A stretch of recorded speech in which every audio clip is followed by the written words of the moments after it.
Voilà, je crois que je vais saluer tout le monde dans la salle, mais bonjour à ceux qui nous suivent par Internet. Euh, C'était un peu compliqué. Je crois que petit à petit, la vie de famille est aussi... voilà, il faut s'habituer avec deux enfants.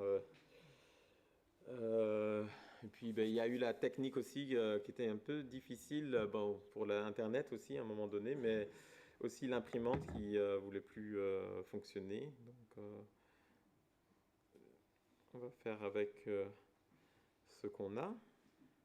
Et donc, ce matin, je vous propose de poursuivre notre réflexion sur le livre de 1 Corinthiens. Donc, voilà, on continue cette série. On se laisse interpeller parce que l'apôtre Paul a pu délivrer comme message à l'église de Corinthe.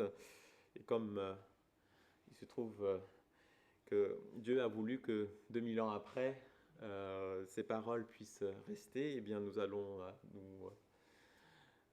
nous-mêmes essayer de voir qu'est-ce que nous pouvons en retirer pour nous, même si on ne vit pas les mêmes situations. Hein.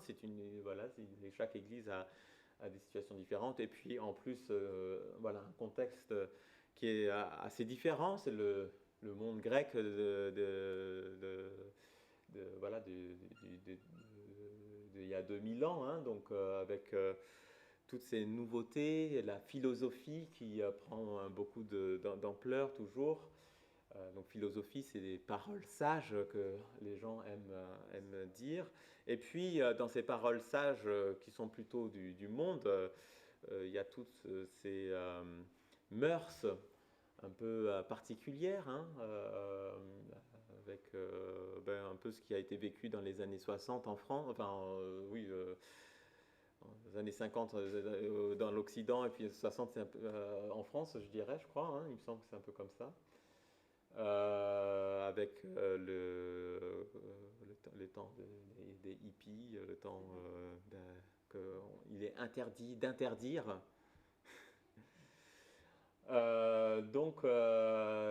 un peu ça qui se vivait aussi, et peut-être encore à un stade plus élevé même à l'époque. Et donc l'Église est confrontée du coup aussi à cette réalité, hein, puisque l'Église se trouve dans le monde, avec des personnes qui sont dans le monde, et donc il y a ces réalités qui s'y trouvent. L'Église de Corinthe, comme on peut voir, n'est pas exempté de tout cela. Donc 1 Corinthiens 6. Quand l'un de vous entre en conflit avec un frère ou une sœur, comment ose-t-il demander justice à des juges païens au lieu de s'adresser aux membres de l'Église? Ne savez-vous pas que ceux qui appartiennent à Dieu jugeront le monde? Et si vous devez juger le monde, êtes-vous incapable de juger des affaires de peu d'importance? Ne savez-vous pas que nous jugerons les anges, à plus forte raison, les affaires de cette vie?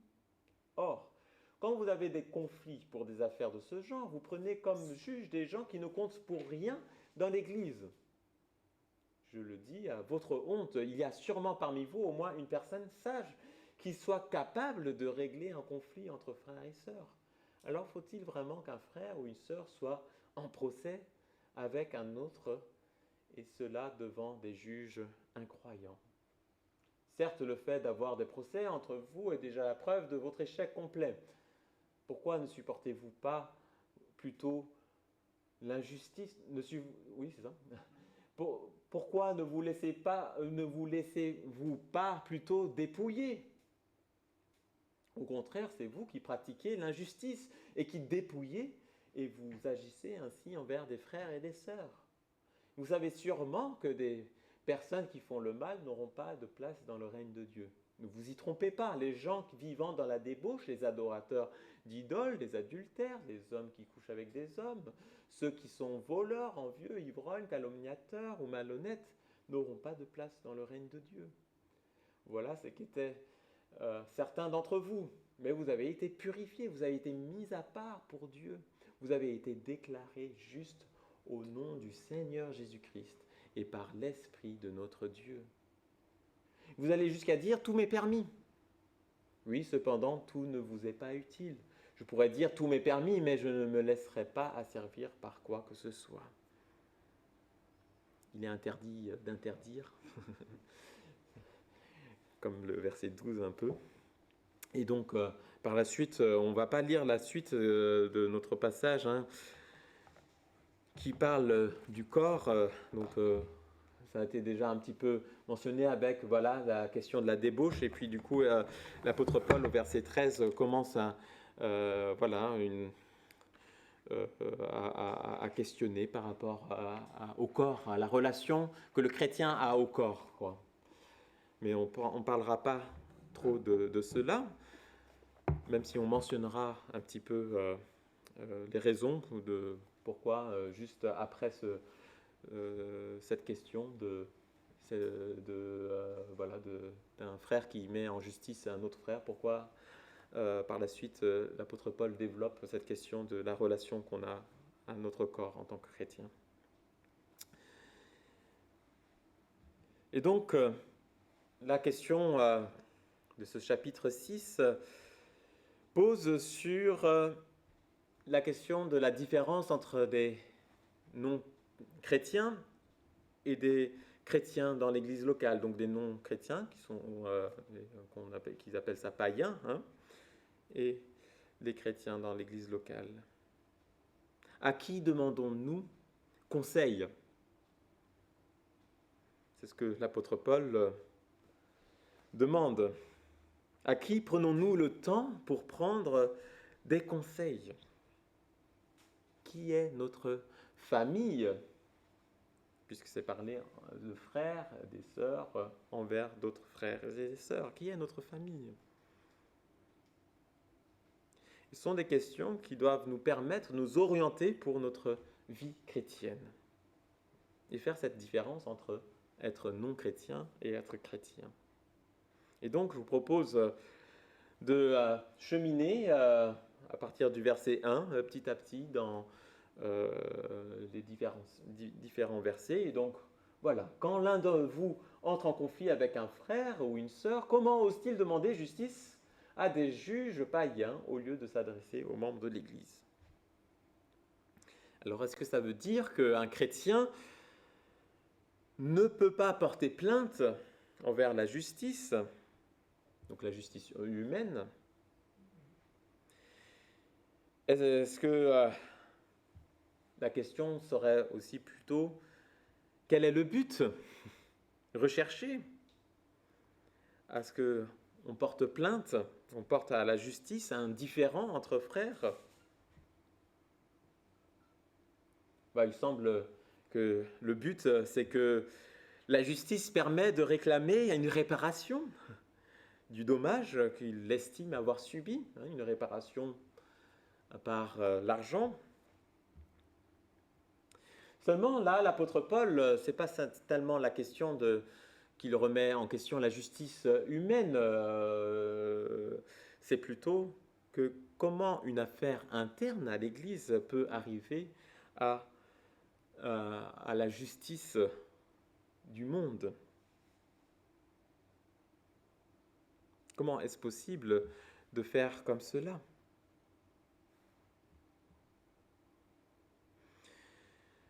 Probablement, ce frère, il s'est dit, c'est plus facile de se servir d'une instance, d'une structure qui est déjà là, que l'État propose, un outil de justice, un moyen de régler le souci, au lieu d'aller directement vers le frère qui est concerné, le frère de l'Église, de peur de se confronter à lui.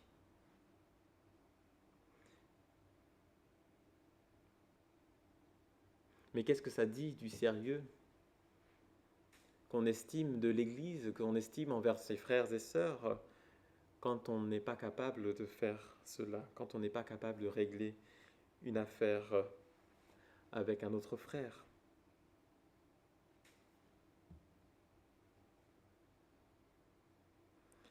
La particularité dans cette histoire, c'est que ce que font certains Corinthiens n'est pas réprimandé par la loi. Le fait de demander à la justice de régler ce problème n'est pas est tout à fait légal et ils sont dans leur droit de faire appel à la justice. Mais ce n'est pas ce que Dieu veut, puisque ce n'est pas sa justice qui est mise en avant. Alors parfois, la justice humaine et la justice de Dieu sont tout à fait, peuvent aller ensemble, mais dans ce cas-là, l'apôtre Paul remet en question le fait que ce n'est pas la justice de Dieu de faire comme cela. Et ça pose du coup la question sur le fait que tout ce que la justice dans le monde accepte, tout ce que les lois proposent, nous donnent droit, n'est pas forcément ce que Dieu veut.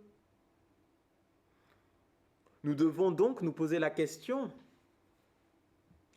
même quand on est dans notre droit, est-ce que je vais utiliser mon droit ?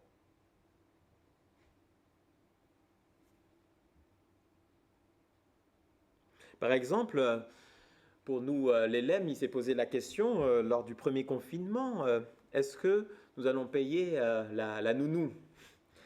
Puisque l'État propose le chômage partiel qui est à 80% de son salaire du coup. On avait le droit de ne pas la payer du coup, de faire des économies sur ça. Mais du coup, la nounou n'aurait pas eu tout le salaire. Elle n'aurait eu que 80%. Donc, c'est posé la question, voilà, qu'est-ce qu'on fait ? Est-ce que on est dans notre droit, on utilise notre droit ou pas ? Mais être dans son droit n'est donc pas synonyme d'être dans la justice de Dieu. Parce qu'en tant que chrétien, ce qui compte, ce n'est pas nous, notre personne, mais notre regard que nous avons sur les autres. Alors bien sûr qu'il y a besoin parfois que justice soit faite, mais à quelles conditions ? Je propose verset 2. Ne savez-vous pas que ceux qui appartiennent à Dieu jugeront le monde ? Et si vous devez juger le monde, êtes-vous incapable de juger des affaires de peu d'importance ? Qu'est-ce que c'est ces affaires de peu d'importance ? Et on voit là, dans ce verset, qu'un des rôles qu'on a en tant que chrétien, c'est de juger le monde. Oh. Waouh, on a le droit de juger le monde. Waouh. Ça, c'est quelque chose qu'on aime bien faire, de juger. Je sais que le gouvernement, on peut dire, voilà, il est nul, ils ne savent que confiner les personnes chez eux. Mais juger, c'est pas dans ce sens-là. Parce que là, ce que je vous disais, c'est plutôt grogner. Alors, qu'est-ce que c'est juger ? C'est qu'en jugeant, on fait en fait une évaluation. En prenant certains critères, on évalue selon certains critères. Quel est le critère ? Eh bien, le critère, c'est ce que Dieu veut. Mais il y a aussi dans d'autres passages de la Bible où Dieu nous demande de faire attention parce que Dieu juge celui qui se pose aussi en juge. Et je vous propose ce passage dans Romains 2, versets 1 à 3. Toi, qui que tu sois, qui juge ainsi les autres, tu es inexcusable, car lorsque tu juges les autres et que tu agis comme eux, tu te condamnes toi-même, toi qui juges. Or, nous savons que Dieu juge selon la vérité les personnes qui commettent de telles actions. Oui, toi, penses-tu que tu échapperas au jugement de Dieu ? Toi qui juges les autres pour des actions que tu commets toi-même. Nous aussi, nous serons évalués par Dieu. C'est le problème, quand on évalue, on est aussi évalué. Mais les Corinthiens, eux, sont incapables de faire une évaluation dans un but futur. Ils pensent bien trop à leur situation présente, qui leur convient très bien. Ils sont bien, ils ont l'argent nécessaire, ils peuvent se faire payer des avocats par rapport à l'autre frère qui est condamné par contre, hein, qui lui pourra peut-être pas avoir le bon avocat et qui est-ce que ça sera vraiment si équitable? Et on connaît encore aujourd'hui, c'est la même chose. Hein, je suis désolé de vous apprendre que quand on a de l'argent, on peut avoir une défense qui est parfois plus facile à avoir.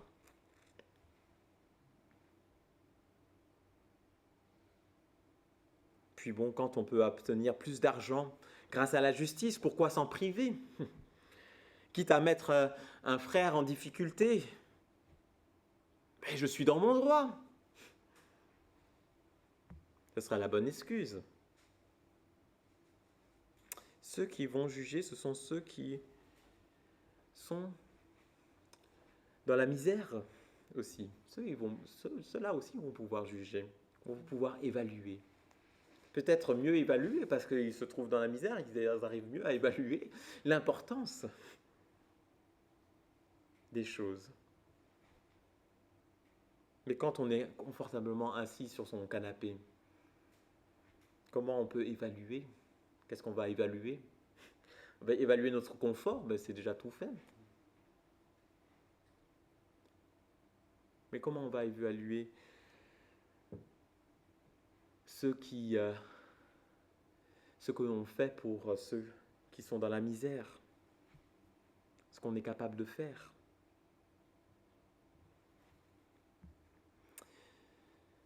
On continue notre texte de Corinthiens, on va partir de versets 3 et 4. Ne savez-vous pas que nous jugerons les anges, à plus forte raison, les affaires de cette vie? Or, quand vous avez des conflits pour des affaires de ce genre, vous prenez comme juges des gens qui ne comptent pour rien dans l'Église. Des gens qui ne comptent pour rien dans l'Église. Et c'est là toute la question. Que comprenons-nous du rôle qu'a l'Église pour notre vie? Le fait que les Corinthiens, dans ce cas précis, ont recours à l'État, montre qu'ils mettent dans un même plan l'État et l'Église. Oui, l'Église, c'est juste une association. Alors que non, l'Église est bien beaucoup plus que cela, bien plus grand que cela. Parce que cette structure qu'est l'Église, cette institution, qui nous permet de nous réunir ensemble, assure une solidité et permet de pérenniser, de rendre durable nos idées que nous avons en commun, nos idées qui nous rassemblent. Et qu'est-ce qui nous rassemble? La très grande nouvelle, la très bonne nouvelle, c'est que c'est Jésus qui nous rassemble. C'est Jésus qui a voulu l'Église. C'est lui le créateur de l'Église, le créateur tout simplement du monde, le chef, notre chef. Et ça fait 2000 ans que cette institution, cette structure existe et qui a donné déjà à des milliards de personnes la vie. Rien n'est plus grand que ce que Dieu a créé, ce qu'il a voulu, l'Église qu'il a voulu. Mais les Corinthiens ne semblent pas prendre la mesure de ce qu'est l'Église et de ce qu'elle doit représenter. L'Église, c'est la famille. Ensemble, nous nous efforçons d'être de plus en plus disciples de Jésus.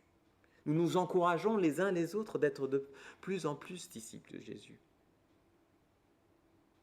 Et là, les Corinthiens, dans l'église de Corinthe, on a un frère contre un frère. Et en essayant d'utiliser une arme extérieure, la justice du monde, qui ne peut pas comprendre l'Église. Oui, l'apôtre Paul sous-entend que l'État ne peut pas comprendre les affaires de l'Église. Et je pense qu'on peut citer en exemple un cas, des choses qu'on voit en ce moment à la télé par rapport au gouvernement, où beaucoup d'âneries sont dites sur notamment les églises évangéliques. Par exemple, il paraît qu'on distribue des certificats de virginité. Ou encore qu'un autre ministre qui disait qu'on n'a pas d'association culturelle dans nos églises. Des membres, des personnes du gouvernement. Donc oui, je crois que Paul a raison en disant que l'État ne peut pas comprendre des affaires de l'Église. Verset 5, « Je le dis à votre honte, il y a sûrement parmi vous au moins une personne sage qui soit capable de régler un conflit entre frères et sœurs. » J'ai parlé de cette arme extérieure que ce frère a utilisée, la justice du monde. Parce que comme je vous l'ai dit déjà tout à l'heure, quand on a plus d'argent, eh bien, on arrive à faire plus de choses. Et c'est le problème que le texte révèle en fait, cette injustice finalement. Parce que qui va gagner dans cette histoire? Qui va gagner?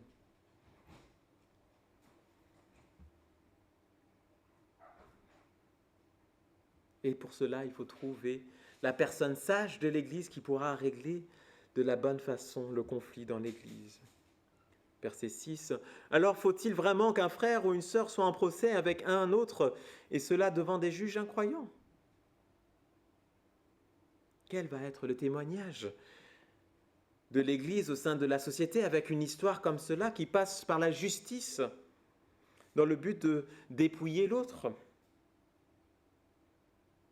Parce que la victoire de l'un ne sera obtenue qu'au prix de l'humiliation de l'autre dans ce cas. Et vous pouvez imaginer la relation au sein de l'Église après une affaire en justice comme celui-là, qui va être empoisonnée par cette histoire d'argent. Verset 7. « Certes, le fait d'avoir des procès entre vous est déjà la preuve de votre échec complet. Pourquoi ne supportez-vous pas plutôt l'injustice? Pourquoi ne vous laissez-vous pas plutôt dépouiller? » Parce que c'est l'échec. C'est l'échec de l'amour fraternel, la rupture d'unité que Dieu veut pour son Église. Et en fait, quelle que soit l'issue de ce procès, ce sera une défaite pour tous les deux frères. En tant que chrétiens, nous sommes témoins de la grâce divine. Et cette grâce divine doit refuser la vengeance. Parce que Dieu n'a pas agi comme cela pour nous. Il faut répondre au mal par le bien. Et cela va au-delà de ce que le droit que nous avons dans cette société exige. Ça veut dire que nous devons être prêts à renoncer parfois à un droit et accepter de subir peut-être une injustice au lieu de chercher la réparation.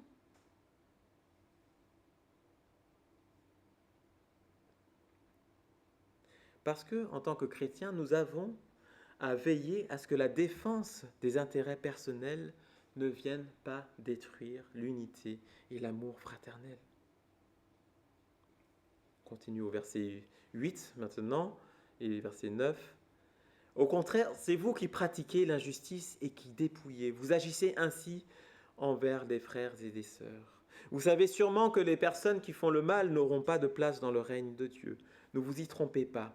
Les gens vivant dans la débauche, les adorateurs d'idoles, les adultères, les hommes qui couchent avec des hommes n'auront pas le droit.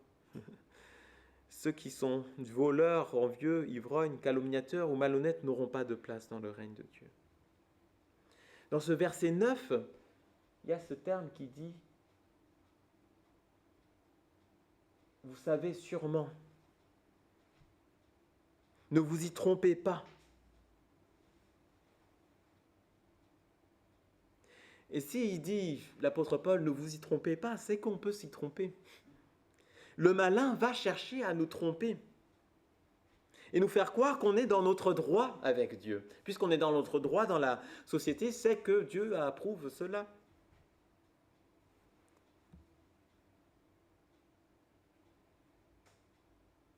Mais au verset 11, je vous le lis, « Voilà ce qu'étaient certains d'entre vous. Mais vous avez été purifiés, vous avez été mis à part pour Dieu, vous avez été déclarés justes au nom du Seigneur Jésus-Christ et par l'Esprit de notre Dieu. On nous apprend dans ce verset un fait très important, c'est que nous avons été purifiés, nous avons été mis à part par Dieu, nous avons été déclarés justes. Et tel que l'apôtre Paul l'écrit, il ne parle pas d'un processus, c'est un état de fait. C'est pas vous avez été lavé petit à petit, vous allez devenir juste petit à petit. C'est un fait accompli. Le changement décisif a déjà eu lieu en tant que chrétien, il s'est déjà produit. Et donc c'est le malin, comme je vous dis, ne vous y trompez pas, c'est le malin qui va nous faire croire, qui va chercher à nous faire croire que ce n'est pas ainsi. Mais ici, l'homme est appelé à rendre actif cette réalité du salut dans notre vie. Il est un participant. Le chrétien, il est un participant de sa foi. Dieu, dans sa grâce, met au compte du pécheur qui a cru au Seigneur la justice du Christ. Et à cela, il prononce à son égard un verdict d'acquittement. Est-ce que c'est le droit qui compte alors? Le droit qu'on a dans la société? Sinon, il faut aller en prison dans ce cas. Verset 12, vous allez jusqu'à dire, tout m'est permis. Oui, cependant, tout n'est pas utile. Je pourrais dire, tout m'est permis, mais je ne me laisserai pas asservir par quoi que ce soit.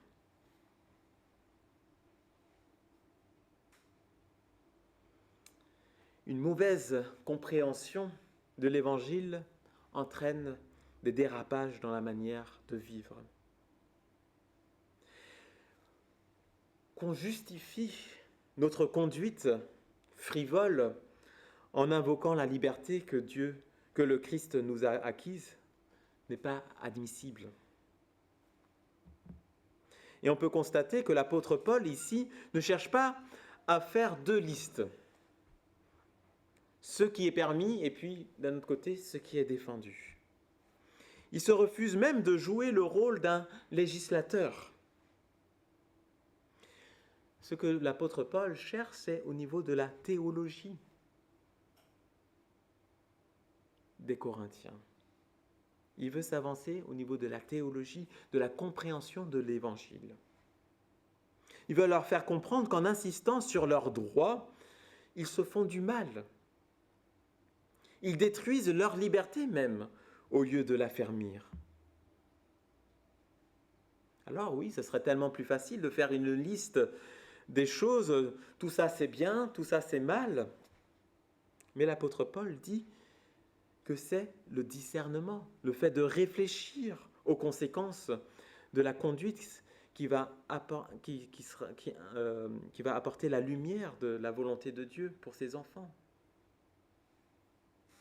Ce qui compte, ce n'est pas ce qui est permis et ce qui est interdit. Ce qui compte, c'est comment nous nous laissons éduquer par Dieu. Ce n'est pas qu'est-ce qui est interdit, mais comment on se laisse éduquer, comment on réfléchit, comment on place notre discernement. C'est ça l'éducation. Dieu désire que nous, en tant que frères et sœurs en Christ, nous devenons des chrétiens adultes, capables de discerner ce qui est bien et ce qui est mal. Et donc, si on doit être capable de discerner ce qui est bien et ce qui est mal, c'est qu'il n'y a pas de liste à faire cocher, c'est qu'il faut le discerner, il faut le réfléchir pour chaque cas. S'il y a un moment où il faut porter à justice, c'est possible pour le bien de l'Église. S'il y a un cas de pédophilie, j'en sais rien, puisque c'est ce qui s'est passé à Corinthe, mais c'est aussi ce qu'on voit dans les infos. Bien sûr, pour le bien des uns et des autres, il faut le porter à justice. Mais là, l'apôtre Paul veut mettre en discernement les Corinthiens sur « mais pourquoi vous faites ces choses? Quel est le but? Si c'est une histoire d'argent, pour avoir plus d'argent, mais vous êtes peut-être dans le droit par rapport à la société, mais pas du tout pour Dieu. »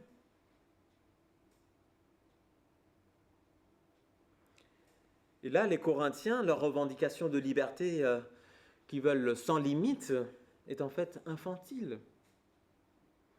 C'est une mentalité orgueilleuse, incapable de prendre en compte les droits de Dieu et ceux des autres êtres humains.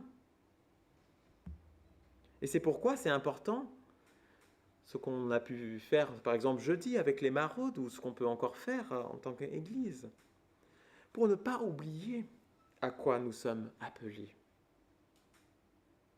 Nous sommes appelés à être des disciples qui faisons du bien autour de nous. Et c'est comme cela que nous pouvons aimer Dieu.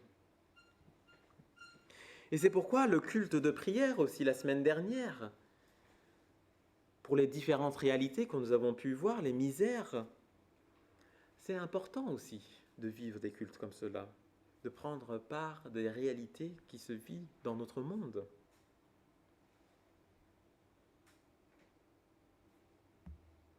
Et paradoxalement, on a pu le voir dans les autres chapitres aussi de Corinthiens, mais voilà, c'est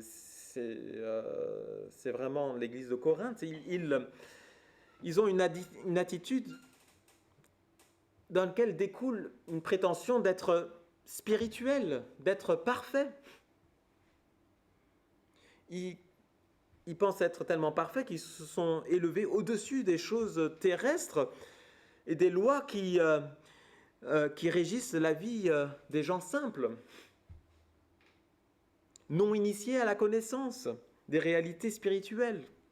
Ils se croient au-dessus de tout cela. Et les autres, ils ne peuvent pas comprendre les réalités spirituelles. Parce que les Corinthiens, eux, ont la connaissance. Rien ne peut les atteindre. Et c'est pour cela que l'apôtre Paul aussi va par la suite, à partir du verset 13, développer sur cette question du rapport au corps. Parce que rien ne peut les atteindre, même tout ce qui concerne le corps, puisque le corps est séparé de la vie spirituelle, pensent les Corinthiens. Et c'est pour ça qu'à l'époque, les Corinthiens s'estimaient autorisés à faire usage, comme il leur plaît, de leur corps, puisque ce ne fait pas partie de la spiritualité de toute façon. Donc ils font ce qui leur plaît. On est libre en Christ. Ça n'appartient pas au spirituel de toute façon. Donc on est libre.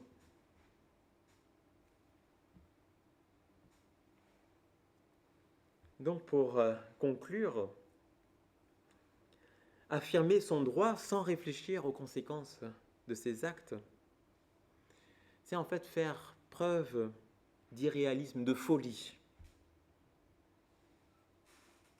Et donc, en tant que chrétien, on ne peut pas simplement se poser la question en termes de droit. Est-ce qu'on a le droit?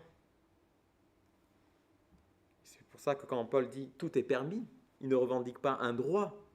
Il se réjouit d'être passé de la situation d'esclave à celle de fils de Dieu. Parce que celui qui est à Christ est libéré de l'esclavage. Il a part à tous les biens du Père. Mais tout cela n'enlève en rien sa responsabilité à l'égard des autres. Parce que la liberté de l'un ne peut pas entraver la liberté de l'autre, des autres. Sinon, c'est plus de la liberté après. Et donc, ça peut être, dans certains cas, la liberté de ne pas profiter de tous ses droits et même d'y renoncer. S'ils font du mal à soi-même ou aux autres. Romains 14, verset 13, et puis le verset 19. Jugez plutôt, je me demande si je n'ai pas loupé des mots là. je vais prendre le texte. Acte Romains 14.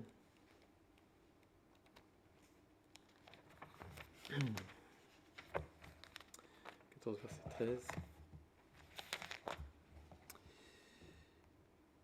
Ne nous jugeons donc plus les uns les autres, mais veillez plutôt à ne pas placer d'obstacles ou de pièges devant notre frère.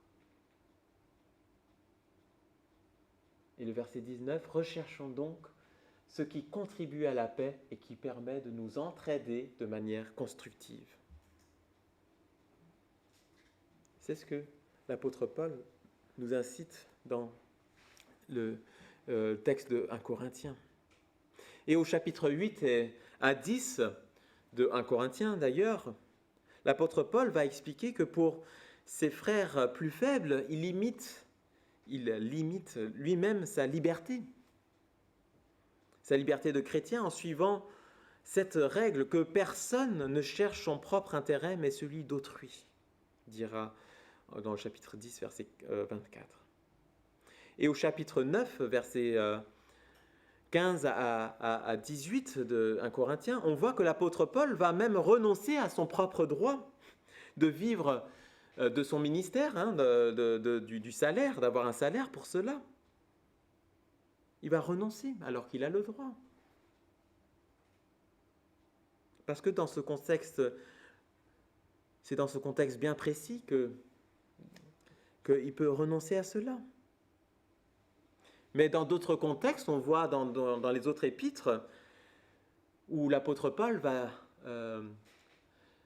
va parler du fait que toute personne a le droit à son salaire et qu'il n'est pas normal que les apôtres n'ont pas leur salaire.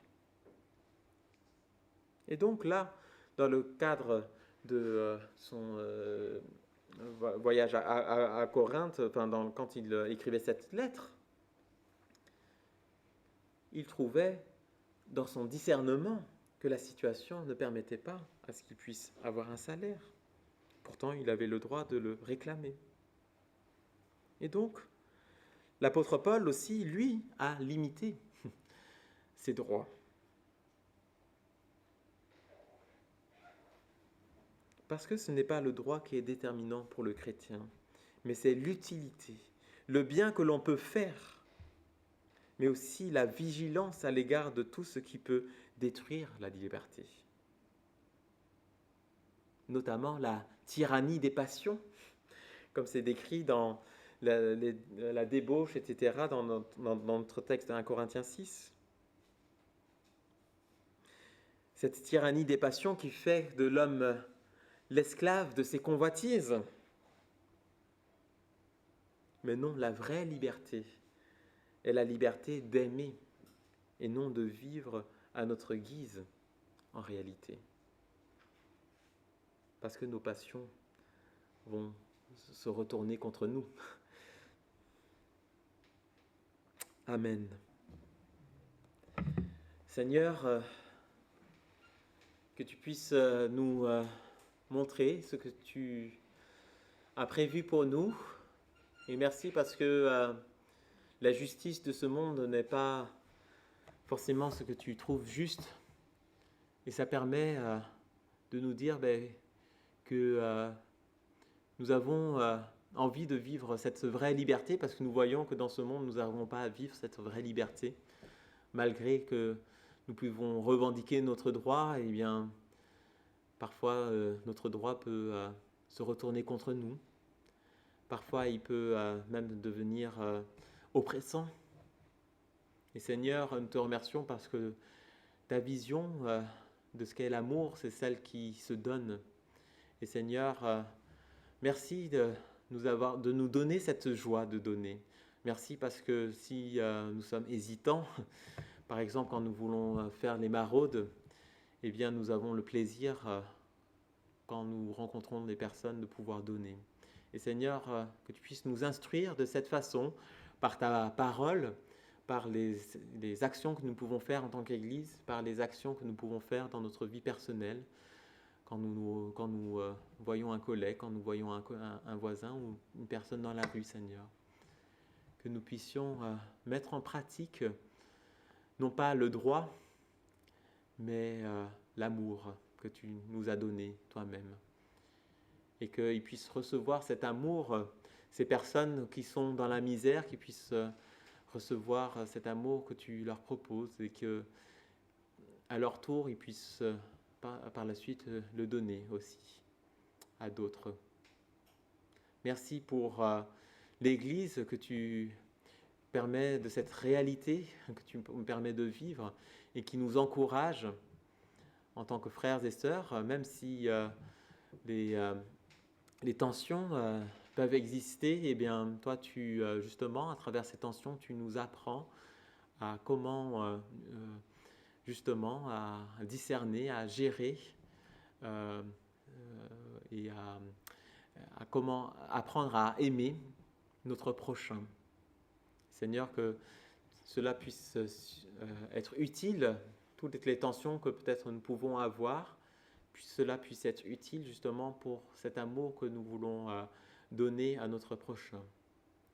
Seigneur, merci pour ton amour ultime que tu as fait, parce que si nous parlons de tension, la plus grande tension qu'il pouvait y avoir, c'est justement celle de notre esprit rebelle que nous avons envers toi. Mais toi, tu as donné ta vie pour nous, malgré tout. Merci pour cela, Seigneur. En ton nom, nous te prions. Amen.